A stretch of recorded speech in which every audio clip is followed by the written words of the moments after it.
దేవుడు ఇష్టపడిన కుటుంబము, దేవుడు మెచ్చుకున్న కుటుంబము పరిశుద్ధ గ్రంథంలో 128వ కీర్తనలో కనబడతా ఉంది.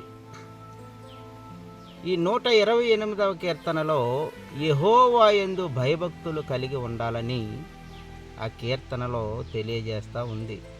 దేవుని మాటగా దేవుని యందు భయభక్తులు కలిగి ఉన్నప్పుడు కుటుంబములో ఉన్న యజమాని అనగా భర్త నిశ్చయముగా నీ చేతుల కష్టార్జితము అనుభవించదవు. కష్టార్జితాన్ని అనుభవించే కృపను దేవుడు దయచేస్తారు. నీవు ధన్యుడువు. తనకిచ్చిన భార్య ఫలించు ద్రాక్షావల్లి వలె ఉండును.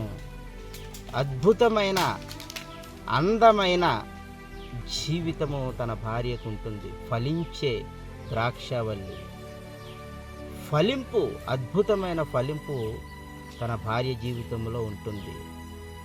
దాని తరువాత పిల్లలను చూసినప్పుడు నీ పిల్లలు ఒలీవ మొక్కల వలె ఉంటారు.